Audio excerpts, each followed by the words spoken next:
Hello, everyone. This is Mary Kurek with Frontrunners Innovate, and you have some familiar faces here. You're going to see Aditi Banerjee out of the UK, Shatali Sina from India, and Namara Lawanza, who has a blog on our platform here, Frontrunners Innovate. Namara's out of Tanzania.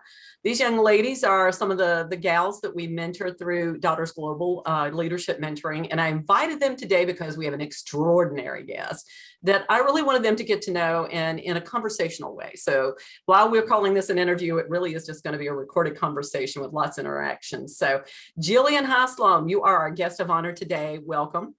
And we have with you your publisher, Terry Ryder. So Terry, welcome to you. And Jillian is a book. I don't know how else to say it. Her life, her story is meant for many to hear and many to understand the value of what's going on here. Because what she's done is taken a very interesting and sort of an expose story in terms of what happens when certain conflict happens and then it leaves people behind. And boy, aren't we experiencing that all over the world right now. So what she's done is taken that and made some good out of it. And I don't want to give too much away because it's such a beautiful story. So Jillian is an author, trainer. She is a motivational speaker, several times over a TEDx speaker. She's taking her story to film. I can tell you that. So we want to know a little bit more about why she has come to this place. So Jillian, welcome. And rather than telling all the good stuff, I want you to be the one to reveal it. So let's start with your background, which is most of your story. So let's dig right into it. Bring us from where you landed in India, because we know that's where most of the story takes place. And what brought you to today? Sure. So firstly, thank you, Mary, for inviting me to this forum. I was super excited all week to be here and to meet all these lovely girls. I love meeting young girls, meet them every day on Zoom. And I think it's an incredible and a very powerful way to connect and to share stories and also, to help each other. Basically, we all need help. And I think one of the points in my book is the ability to ask for help. And I think that's very powerful. And I think if you don't ask, you don't get. It's as simple as that. So asking for help is paramount in my world, at least. But coming to my story, I have British ancestry on both sides. My mom has a Scottish father and a British mother, and my dad has British parents, both sides.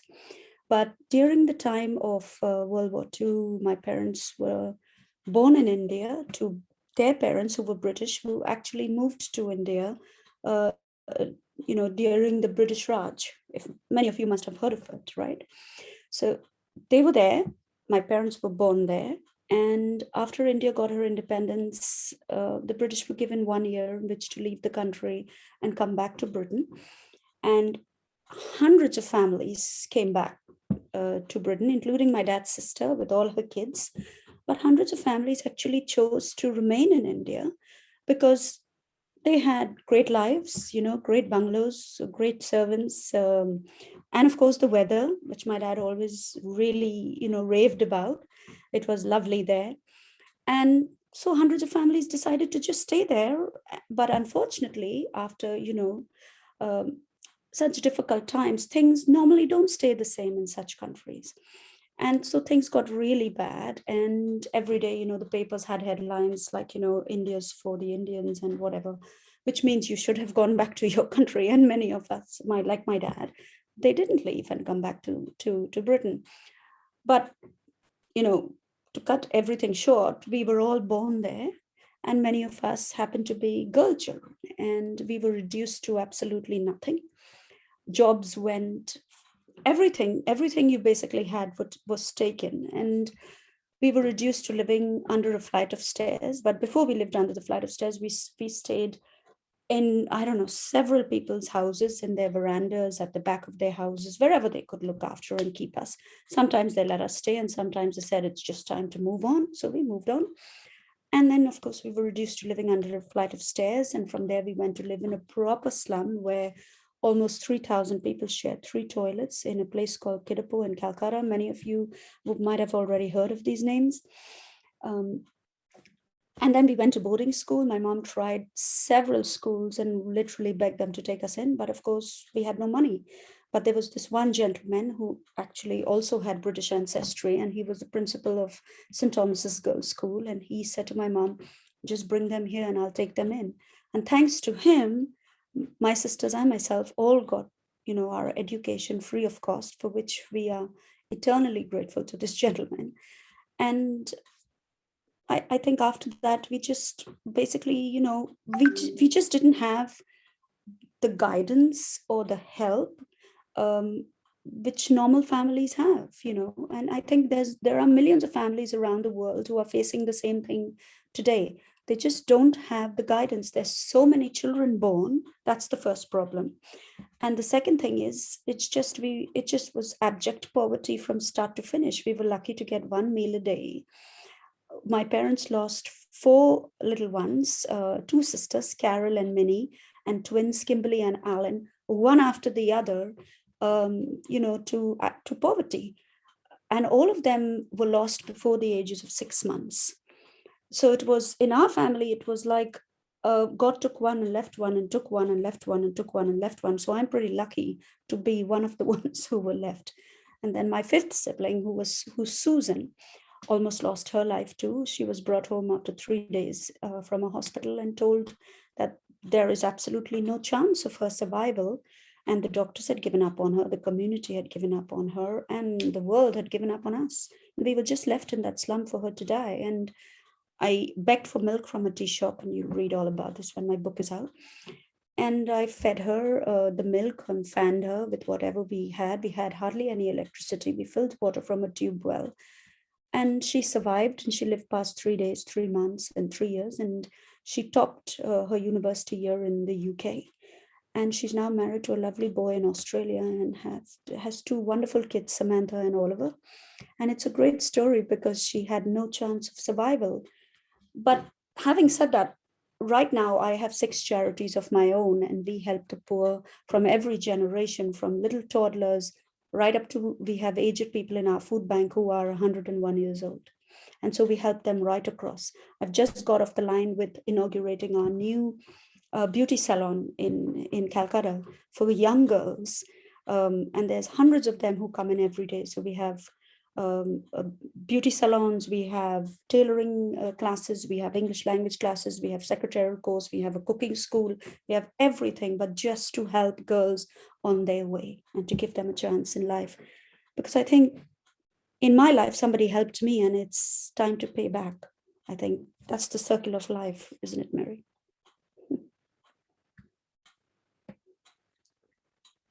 I forgot I put myself on mute because I wanted to listen without any interruption. One of the things that struck me about your story is at one point when you said, I believe an older lady took you in, and can you tell a little bit about that? Yeah, when we were living under the flight of stairs, it was in such a despicable place that just about 2 feet from us, people went to the toilet, washed their clothes, bathed their children, washed their utensils. You know how it is in India when you live in a slum and in very, terrible circumstances. And so we lived, if you look at my previous book, Indian English, you'll see my mom under the stairs, and you will see how close, the artist has drawn, the tube well to where we literally put our blankets down at night and slept. And so myself and my little sister Vanessa, we got very ill living in, those kind of conditions. And so there was this elderly lady who took us in.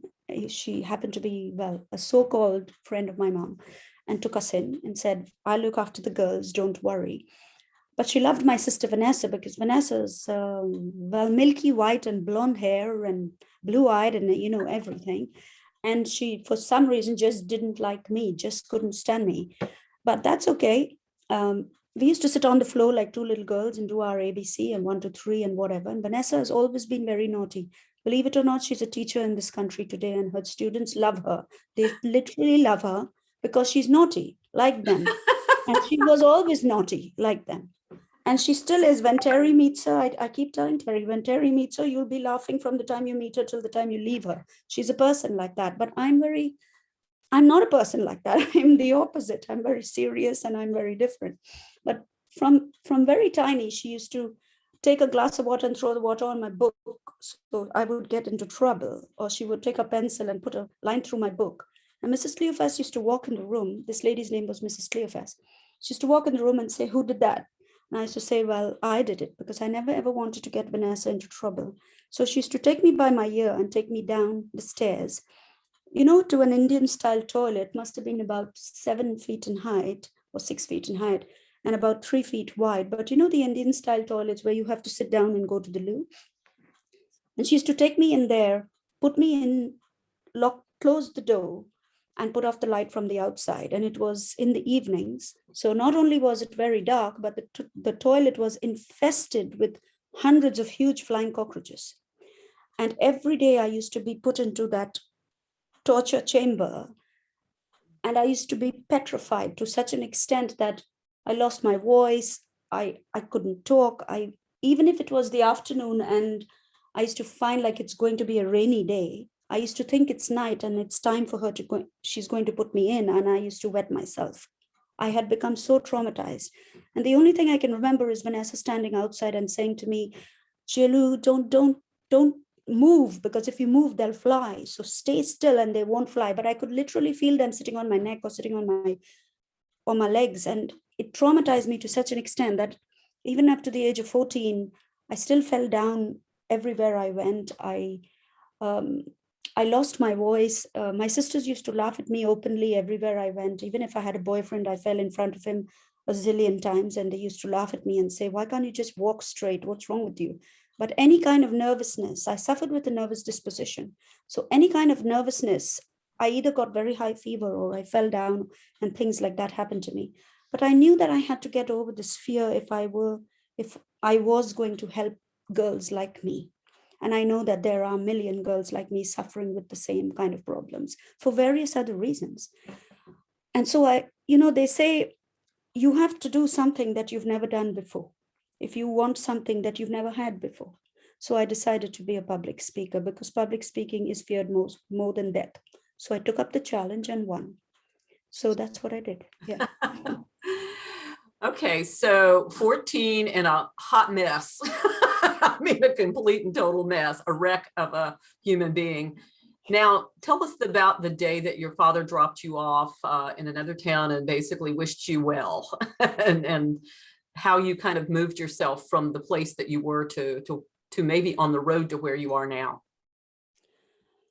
When you finish school, I was 17 and I finished school. There was absolutely no chance of going to any college. You could forget, that was not even on the horizon for us, because my parents just couldn't afford it. So it was like, as soon as you finish school, you're off into a job. And as soon as you finish school, you're off into a job. And as soon as you finish school, you're off to stay with somebody who can look after you, can get you into a job.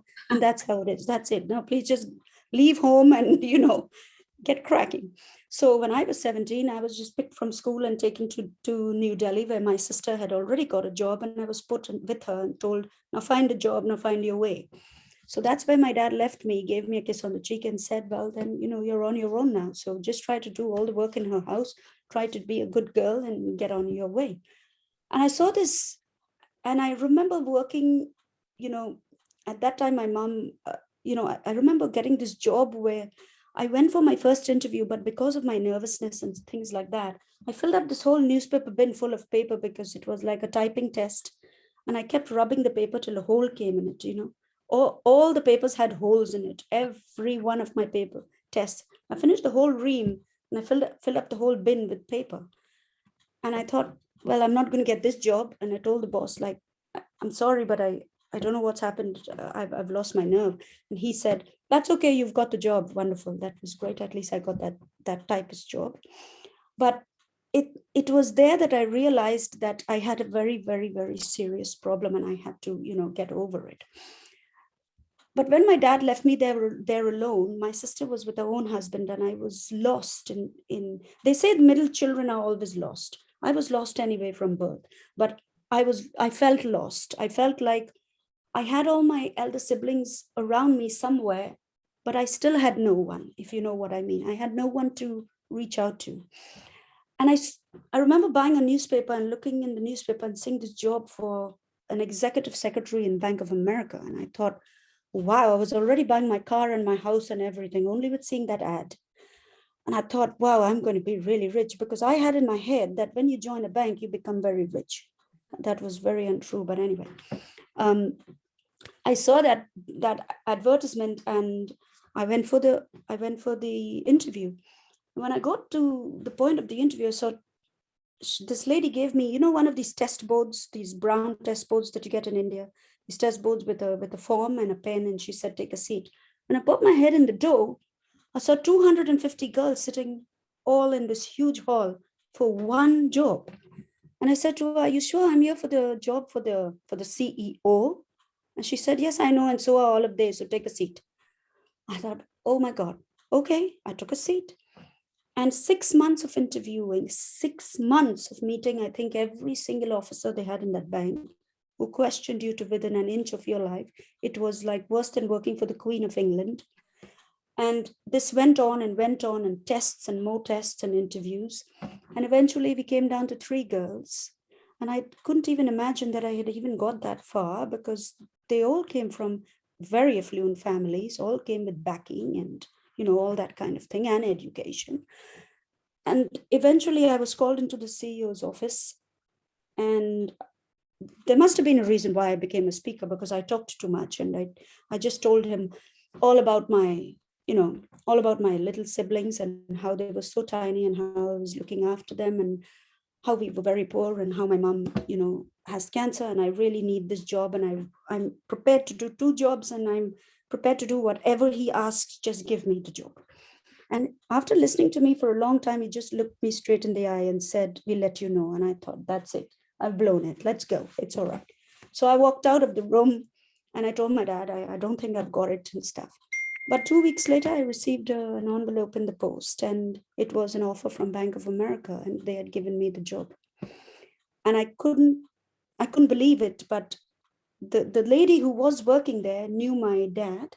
And so she called me and she said, don't take the job, because this man is a workaholic. He will work you from 1 o'clock in the morning to 12 o'clock in the night, and he will not let you rest. It's very, very bad. He's intense, Jillian.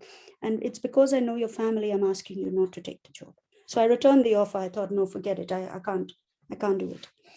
And she also said he screams and shouts a lot and he throws things out of the window, etc. I thought, oh God, no, not for me. I got to give it back. But he doubled the offer and sent the offer back to my house with the HR head. And I thought, this has to be good. So I took it. And yes, he was very difficult, one of the most difficult personalities I have ever met in my life. But today he's my best friend. He's endorsed my book. He gave me the biggest redundancy to leave the country. He got me all British papers and flew my entire family out. And that's because, yes, I did work round the clock for him. I used to go home at 10 o'clock at night and just be having my dinner when his driver used to ring the bell and say, he's calling you back to the bank. So I used to have to put my dinner down and get back in the car. But he was like that. But I think if you work very hard, they recognize that and they award you for what you do. And I couldn't be more grateful to him, to be honest. Jill, so now you all see that she is nothing but a big story and with a big heart to go with it, to be able to take that story and turn it into something good for other people. So let's take a minute here, let you guys maybe talk to her, ask some questions. You all different ages, you're all in different countries. And while you probably are in good stead and not having to deal with the same issues that Jillian had to, I know that in your countries somewhere there's the same thing for other girls. So, questions, comments, raise your hand. All right, Namara, take yourself off. Yeah, I actually have a question that I wanted to ask, which was about the whole working process. Because I know like a lot of us have work that we have to do in different like areas of our life. And Jillian, personally in here, how she talked to us about was like, she had a lot of work to do, and like a main question that I have based on that is how she kept being motivated with the work that she has, because like under the circumstances you were in, like I know that a lot of people would say that if you have pressure over you, then you have the motivation to work. But then I feel like it's not always that way. So I wanted to know if there were any situations in which she didn't feel motivated to keep working and how she dealt with that. Mara, there were plenty of stages where I felt I wanted to give up. And even now, I feel like clearing everything from my desk and putting it in a black bag and putting it in the bin and just retiring and saying, you know, whatever happens, happens, and I can't do this anymore. And we all get that feeling once in a while. But you know, there's a beautiful poem online. It's called Don't Quit. If you Google it, you'll come across it. My dad always used to quote from that poem, where it said, when things seem hard, as they sometimes will, and the road you're trudging on seems all uphill, when the funds are low and the debts are high, and you want to smile, but you have to sigh. And when care is pressing you down a bit, rest if you must, but don't you ever quit. And if you remember those words, you will never quit. And this is because there's a great quote by a guy called William Barclay, who said that your story, every one of us have a story, every one of us in this world. And to be honest, if you don't have a story, then that's a story in itself, right? Right? Yeah. So every one of us do have a story, but the truth is that until and unless you are able to take that story and turn it into glory, then the world wants to listen to you. If you are incapable of taking that story and turning it into anything, you just form part of the masses. And then no one wants to listen to you because no one thinks that, you know, you've really not done anything with your life. And I tell you this only because a number of girls from the lanes where I lived and the, you know, what they call in India, the gullies, you know, the gullies are called the lanes over there, you know, where there is just unbelievable poverty and mud and, you know, garbage bins, and they throw babies on the garbage bin every day. And those are kind of the places I grew up in. But a lot of the girls from there say to look at me and say, you come from the same lanes and you come from the same bastis and you come from the same slums, but what happened to you? And what happened to us? Why are we still here? The difference, it's the difference that makes the difference. Somebody gets up every morning like you girls and says, I'm going to do something. You know, there's a saying, if you continue to do what you're doing, you will continue to get what you're getting. But if you change what you're doing, then you will change, you know. Wayne Dyer puts it really well. He says, change the way you look at things and the things you look at will change. So you first need to change the way you look at those things. And if you change that, then you can change everything about yourself. And I know it's hard, but I always get asked this question at universities like Cambridge and King's College, etc. Like, Jillian, what keeps you going? What keeps you getting up every day? Like you asked, Namara. And I think if you have a purpose linked to what you're doing, that gets you up every day. So for me, it's those charities that I have in India that I know I have to fund, and I've got to help them, and I have got to inspire them, and I've got to motivate them every day of my life. And that's what keeps me going every day. If I didn't have that, I probably would have given up and said, yeah, it's too hard, forget it. So take something that means the world to you and link it to what you're doing, and every day you will get up. And it will be like you light a fire in a forest, you know, like you light a match every day in a forest. And every day you get up and light that match, and one day, boom, the fire takes place. And you are successful. Yeah. I love all the sayings that you have, like, easily just ready for dispose. Like, they're really motivating. Like, just the answer to your question makes me feel That's ready what speakers do, honey. Tamara's a young speaker. For sure, she's heading in that direction. So I know she's listening to all this. So perfect segue that you were talking about your charities. So Remedia, let's see, do I have it down? Yeah, Remedia is one of them, right? Is your philanthropic arm. Yes. So you have a lot of projects that come under that. So let's talk about the philanthropic part first, and then let's talk about the book and the film a little bit. Okay, go ahead. Remedia Trust is the umbrella under which I have the 6 charities, and the 6 charities are little ones, very little ones, who are basically very poor, underprivileged kids who are the kids of bricklayers, you know, who put down the roads and build brick walls, and, you know, they're just laborers. And these little kids are often left at the side of the road with basically one crust of bread a day. They have nothing. So we take them in, we look after them, we care for them, we give them the medical attention, we feed them, and we give them back at the end of the day. So those are the little ones. But then we have all these young ones from about 12 years of age, sometimes 11 years of age, right up to 35, 40 years of age. And they all come in and fill all the different centers that we have. So, like I said, the beautician schools, the tailoring centers, English language, secretarial schools, all of that. And we try to give them all the skills that they need. Because if you ask any of the girls at the centers, what is it that you really want in your life? They'll just say, we just want to help our families. We just want to eat a good meal. And we just want to be able to send our kids to a good school. That's all they want. They don't want very much in life.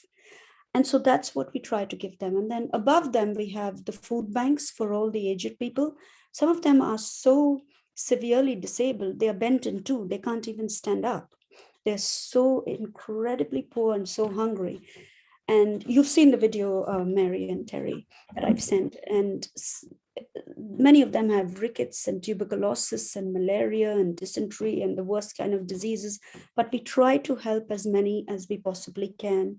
And I think I do that because I came from there. I was a little slum girl, and I still am. When I stand on any stage, I always say I just was a little slum girl. And, I know what it is to be poor, and I know what it is to be hungry, and I know what it is to hold a sibling in your arms one day and then to give her back, while my siblings were buried in tea cases in front of my very eyes and taken away because my parents couldn't even afford coffins. So I know what poverty can do to a little girl who's just growing up and who sees all of this.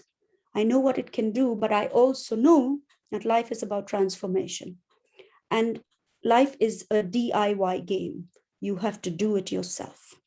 Many people will come and help you and try to help you, but you have got to take that baton and you've got to run with it yourself and change your life.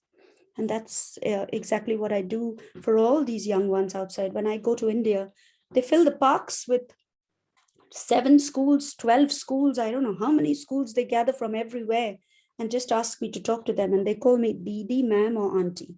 Didi is sister, as you know, in India. And ma'am, of course, you know how they call you ma'am.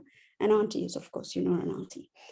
And they just love you. And I just tell them my story like I'm telling you my story. And I say, I can take you to my little slum room now, and I can show you my lane where I lived. I can pick up a bucket of water with you, and we can fill it from a tube well together. But I can tell you that if you want to get out of here, you can. It's like the prison in Alcatraz. If they wanted to get out, they got out. And as Maya Angelou says, you can be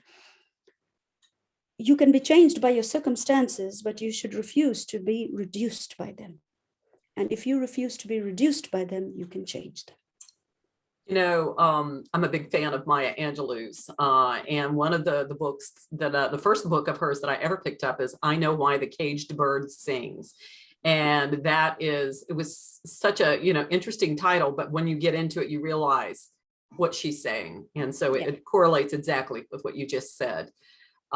Great poet, by the way, for you poets. Maya Angelou's books are fantastic. She is passed now, but she was a very close friend of Oprah Winfrey's, and Oprah had her on the show a whole lot. Yeah, and her poem, "The Power to Rise," is just she wrote several books. She actually is from my state, from North Carolina, and so I've known of her for a while, and it's a shame that she's passed because her wisdom and the way that she wrote, Aditi, it makes me think of some of the ways that you write, and how you write your poems. Yeah, so she writes and speaks. All of these girls are poets, by the way, very accomplished and published poets. So yes, and all 3 of their poems are in a booklet that we've just completed, all of us, that's going to the United Nations on Monday for the Day of the Girl Child. And it's a global poetry booklet of girls 14 to 18. And all 3 of these young ladies have poems in that booklet, so that will be going there. So yeah, we're very proud of them. You've made something out of your story. And so as we move forward to talk about a book a little bit and just the film that's coming, I want to take another pause and see if any of the girls especially from the standpoint of speaking and how you've moved yourself forward when you were at such a young age, how you had that that wisdom to move forward when you didn't have any reason to have that motivation or wisdom. You didn't have any clue that you should have the confidence of it. Anything that you gals would say that, Shatali maybe, or Aditi? Aditi, you have something to say? Okay, take yourself off mute. There you go. I do have a question. I guess from hearing your story, which is so powerful, you're coming from a background where it's almost every day is just about survival and just about making it through that day or that week. And I just was curious if there was almost a moment, just like you mentioned in that interview, where you realized, or almost an epiphany, if there was a moment for you in your life where you went from your own survival to what you're doing now, which is trying to help so many people, and how you went about taking on something so huge when you've seen firsthand how big the problem is. So I guess when and how did you decide to give so much? It's a great question, Aditi. And by the way, you have the same name as my sister-in-law who stays in Ahmedabad. My dad is actually from Kolkata, so maybe. Oh, see, it's a small world, huh? Yeah. No, when we used to be staying in that little small room in the slum, Aditi, and it was me and my little sister Vanessa, and we were looking after two littler siblings, Neil and Susan, as is the case with most Indian families, most African families, many families around the world. The little elder siblings look after the littler siblings. Yes, it happens to all of us, right? We carry them on our hips on one, and we carry a bucket of water with the other, and that's how we operate, right? And so when we used to be left in that slum, my mom used to go out from early morning to late at night trying to find some food, trying to get some clothes for us, trying to, just go and meet her friends to try and see what she could bring home. And my dad used to have to go to work, which was in the center of the city in Calcutta, which was very, very, very far away. And every morning he used to give me a kiss on the cheek and say, hold the fort, because, I know I'll leave all of this in your hands. Mind you, there's not 1 rupee in my hands to feed us four. There's hardly any electricity. And I have a little tiny baby in my hands, and my brother's only 2. And he used to just leave us. And my parents used to just leave us. We didn't have a television. We had no telephone, no internet, and no access to the outside world at all. So if anything happened to us in that slum, we were on our own, absolutely on our own. But I did have this feeling that even though we didn't have the internet or we didn't have anything, and I didn't know that another world existed, I didn't know, apart from that dirty drain that ran every day in front of us, and all the naked children in the area and us naked too. And every Friday we used to queue up, to the presbytery where Mother Teresa used to give out. Every family used to get 1 bag of powdered milk and 1 big bag of clothes, given from people like Terry and Mary, from the rich countries, given and sent, right? And the Sisters of Charity used to wrap that up and give it. If we were lucky, you got a packet of biscuits also, American biscuits, which was wow for us, And we used to queue up hours in advance at the presbytery with our little ones on our hips, waiting and trying to see if we see the Sisters of Charity and she sees the baby, we'll get an extra packet. So we made sure we take the babies with us.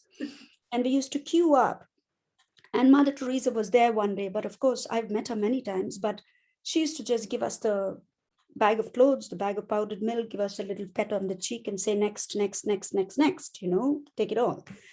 And when we used to come home, and they didn't have the time, because there was simply hundreds of people, they didn't have the time to say, okay, try on the clothes, and if it fits you, take it. No, everyone just got a bag of clothes. When we came home, we used to have these granny knickers, these big ones, really, really big ones. Obviously, it belonged to some lady, right? We were very tiny. But we were so thrilled with those knickers because the knickers had flowers on them or strawberries on them or something, some pattern.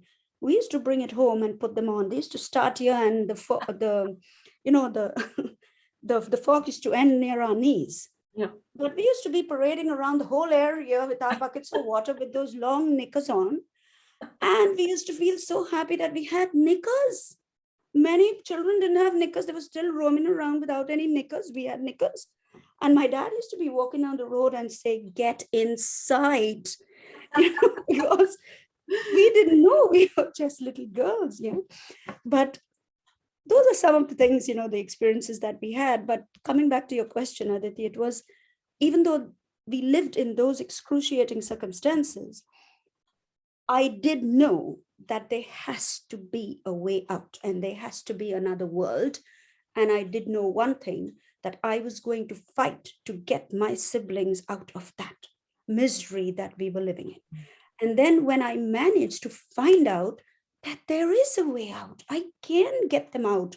And my dad kept saying, I have a sister, she's moved with her children away, but I don't know why I made this decision. It's the worst decision of my life, but things happen. And he always used to say, this is your start, but not your end. This is just your start. Your end in life is up to you, what you make it. And he kept putting this into our heads. He was highly inspirational. And my mom was highly charitable. So I think with the mixture of both, we kind of believed that we could get out. And so when I got out, I thought, my family's out. Now it's time for me to go back and bring the rest of them out. And trust me, if I could bring that whole country out, I would. Every little one over there, I would bring them out. But I think that's what you need to live with. This, thank God for belief and hope and this passion and purpose that we have within us. As they say, Arian Rand says in her book, that you have to think of one thing. What is the gift that God has given you that he wishes you to give to the world? What is that one gift that he has given you that he wishes you to give to the world before your life is over? And each one of us have this one gift that we have to give to the world. And if you can find it, you can give it. Beautiful answer. What do you think? Yeah, thank you so much. I think it's so true what you're saying about how mindset is everything. No matter where you start, it's so much about your mindset. And your mindset is inspirational. And I think that's why listening to you is inspirational. Thank you. Beautiful. Yeah. Shatali, you had a question or a comment? Yeah, I also had a question that you said that you were traumatized with that incident of the bathroom. So at what point of time you realized that you need to come out of that trauma, and how, like you said that you chose public speaking, but what motivated you to choose public speaking and to get over from that trauma? Chitali, it's like when you grow up, they say, when you lie down on your pillow at night and you put off the lights, you know the truth about yourself. They say you can lie to the whole world down the pathway of pelf and get taps on the back as you pass. But sooner or later, you'll face heartache and tears if you lie to the guy in the glass, right? So if you lie to yourself, you'll face those heartache and tears. But in the nights, you have to come to some kind of truth about what's going on inside you. And we all know that truth. We may hide it and camouflage it, but we know the truth. And I had to face that truth because I wanted to go back and help as many girls and boys as I possibly could. That's why when I wrote my first book and I was interviewed by the BBC, etc., I said, all I want is for this book to get into every little girl and boy's hands. And I want them to understand that it is possible for them to change their lives, just as I have. So I think to answer your question, you have got to believe that, of course, it's possible. And you have got to understand that what is going on inside you. You've got to come to terms with what's working and what's not. In a corporate environment, they call it strengths and weaknesses. But really, you've got to understand that there is something not right with me. I have a nervous disposition in my case. I'm suffering and I'm I lack confidence. I sit at the back of the room all the time. I have sweaty palms. I can't answer a question. I'm hiding from everybody. I'm hiding from the world. Even today, my siblings, when I first passed my speaker certification, my sister said, please tell me that you have passed anything in the world, but you're not a speaker. For God's sake, we can't believe that about you. We can believe anything, but you're not a speaker, are you? And I was like, no, I am. That's what I did, and that's what I will be. But I think if you have the courage and the confidence to understand what's going on inside you, you can change things. And if I wanted to change things, firstly, I had to find my voice to do it. And again, how can you expect others to do something, as Gandhi said, be the light that you wish to see in others? So how do you expect somebody else to do something that you can't do yourself? It's not going to happen, right? So I had to first find that courage to find my voice, be able to speak to the world, write a book. And of course, finding your voice is one thing, but of course you have to get trained and skilled and qualified to be a public speaker. And then you have it all, and then you can go back and help so many others, right? But I think the first question is, you need to first identify what's going on within you. Very good. What do you think, Shatali? Yeah, it's really motivational thing, and yeah, it's new. Thank you. Very good. Jillian, a lot of this work that you did, I think, was probably gradual from the time that you, for where you are at now, probably old enough, and when you left home, where you were put with your sister or whatever, and then moved forward and had your job, and that helped with that, I'm sure, that building of confidence and with your anxiety issues. But was it when you got back to the UK, was that when things started to kind of ramp forward for you? No, Okay. Unfortunately, Mary, no, it didn't. The way I like to describe it is that I don't think life ever stops throwing cannonballs at you. Those cannonballs carry on coming, right? Yeah. You take care of one, and another, you get hit with another. And I like to describe it as these landmines that we keep on stamping on. My next book, The Irrepressible Mind, is all about how we keep on stamping on these landmines. Unintentionally, we work so hard to make things so perfect, and then we go and stamp on another landmine, and boom, everything is booming up in our face again. And then another few months or years to put that right. And sometimes people believe it's your destiny, and sometimes people believe it's about the decisions you make. And sometimes people just believe that, hey, listen, you're gifted. Obviously, that's why you were given this troubled period in your life, because you're gifted. You're gifted. God gives the good ones troubled lives. Remember that country song, Terry? God loves so many of us because he made so many of us poor. Because he loves us. That's why. So, different people have these different interpretations of things. But in my life, I think if you go onto my website, you'll see a testimonial from a very senior banker who will say, from the day I knew Jillian right up to now, the problems and the issues in her life have not stopped. She's had one problem after the other, and each of them have been bigger than the last one. But what also inspires me about her is that she has not stopped working on fulfilling and developing what she wants in her life. No matter what is thrown at us, we have to deal with that, but we also should not forget that we have a finite amount of time as well to make what we want to with our own lives too. So as hard as my life has been, so, my childhood, you all know a little bit, now about that. Then I had my mom who died of cancer. And then I got married, and I had this wonderful marriage, and my God, I don't know how many guests, and, in India, how they dress you up like a dolly, with gold from here to there. And if I show you some photographs, you'll never recognize me. And it was so heavy, that outfit, I could hardly walk, because it was gold from, come on, Chetali, from there down to, and then I had a Christian wedding because of my side of the family. And I was dressed up in this beautiful white dress, and looked like a Barbie doll and everything.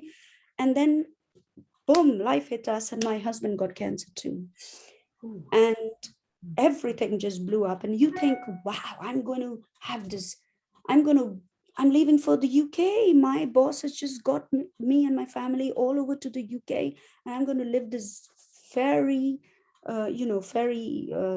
godmother's kind of a life. And all those houses in the UK, they look like little toy houses, with those little roofs. And I'm going to live this great life. But that's not how it is. And suddenly you find yourself in one hospital after the other, and you're having to deal with all of that. But you shouldn't forget your life too. So I kept studying, and I kept training, and I kept moving ahead. Like I told you, I kept lighting that match every day. And as Terry's seen, last week I was in the newspapers because I got my DTM, which is a 10-year course of studying as a leadership and communication and a public speaker with Toastmasters. And it takes 10 whole years to complete, right? And they put it in the newspapers, not me. But you have to complete, you have to keep going. Every day you've got to get up and you say, I've got to deal with that, but I've also got to deal. And now my sister's being diagnosed as well. And we all have to help out in our families. So what? We all have to help out. Things happen for all of us, but we mustn't forget why we are here and what we are supposed to give back to the world. That's what's important. Beautiful. I feel like we needed to have 20 or 30 more people on this call. It would have impacted much. So it's all been imparted to you girls. Now you can take it forward and do what you wish with it. What's going to happen next for Jill is Jillian, is that she has a book, another book coming out, and that will be in July. And you said the name of it a while ago. Will you say it again? Jillian, the next book, the title. Well, the working title is A Voice Out of Poverty, The Power to Rise, but it's probably going to be changed because we are taking some guidance from a publicist who's advising us to change it a bit. But basically, the story is what you already know firsthand. So that will be happening. Also, a film is in the works for that. Yeah. And of course, Jillian is speaking all over the place and is, as Terry knows, is moving her story more to other places around the world other than just what people know of her in the UK and India. So Jillian has also been awarded the Mother Teresa Award. How prophetic that she would receive an award about somebody that she knows so much and has been a recipient of her goodness. So very appropriate. So was that recently, Jillian? Was that in the last year or two, right? 2017 is when I got the Mother Teresa International Memorial Award. Yeah. Fantastic. So last remarks and or words that we have from the girls, anything? Namara. Yes. Yeah, I always have something to say. So I wanted to say that your story was really inspiring for me personally. Like, I may have not gone through exactly what you've gone through, but then seeing how, when you mentioned about, despite the fact that your life changed from, being a slum girl to where you are now, you still had difficulties, and the fact that you're still going and you still have the motivation to motivate yourself and other people is extremely incredible, because motivating yourself alone is it's really hard. And the fact that you can do that and motivate other people is just so interesting, and it's amazing. So I just wish the best for you, and Thank God you. bless you. Same to you, always and forever. Thank you, Namara. Anything else, girls? Aditi or Shatali? Taking things away? Well, I could probably ask about 5 more questions, but we don't have time. Don't worry. Ask me. Ask me, no problem. Okay. Well, one of them, I guess, is a bit personally of interest to me, just because I've kind of mentioned to Mary about my own personal interest in wanting to write a book. I think storytelling, which you illustrated just in the last hour already, is so powerful. And through telling stories is how I think you inspire people to make change. So I would want to know what kind of process and how you went about writing a book, and just more about that would be one of my questions. I think I could answer you as my dad used to say, I'm going to tell you this because it'll make you laugh, but I had a boyfriend, in India, and every time we used to come out of the school and walk down the roads together, he used to see his aunt coming and he used to cross over and walk the other side. He didn't want to be seen with me ever. And I used to come home and say to my dad, what's wrong with me? Is there something wrong with me that every time, I want to be close to him, he's crossing over and going and walking the other side because he doesn't want his relatives to see us together. And my dad used to say, now I can sit you down and tell you why he can't be seen with you. And I can sit you down and tell you all the reasons in the world. But all I'm going to do is sit you down and make you listen to Dolly Parton's song, Chicken Every Sunday, because you're just as good as him.